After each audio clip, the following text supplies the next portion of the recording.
The Transfiguration. 6 days later Jesus took Peter and the 2 brothers, James and John, and led them up a high mountain to be alone. As the men watched, Jesus' appearance was transformed so that his face shone like the sun, and his clothes became as white as light. Suddenly, Moses and Elijah appeared and began talking with Jesus. Peter exclaimed, "Lord, it's wonderful for us to be here. If you want, I'll make 3 shelters as memorials, one for you, one for Moses, and one for Elijah."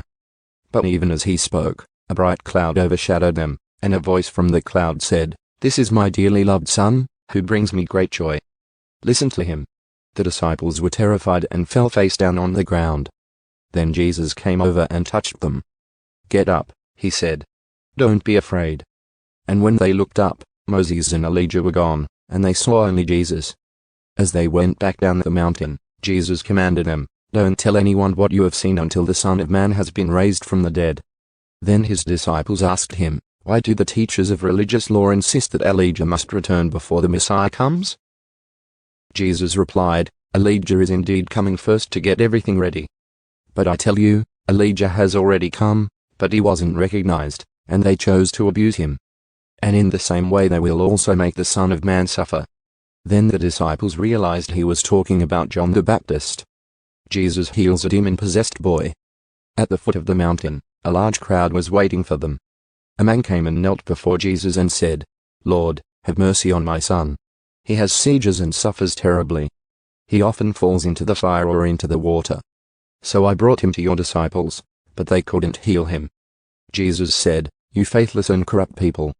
How long must I be with you? How long must I put up with you? Bring the boy here to me."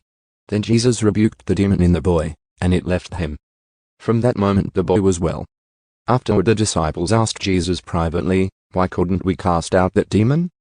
"You don't have enough faith," Jesus told them. "I tell you the truth, if you had faith even as small as a mustard seed, you could say to this mountain, 'Move from here to there,' and it would move. Nothing would be impossible." Jesus again predicts his death. After they gathered again in Galilee, Jesus told them, "The Son of Man is going to be betrayed into the hands of his enemies. He will be killed, but on the 3rd day he will be raised from the dead." And the disciples were filled with grief. Payment of the temple tax. On their arrival in Capernaum, the collectors of the temple tax came to Peter and asked him, "Doesn't your teacher pay the temple tax?" "Yes, he does," Peter replied.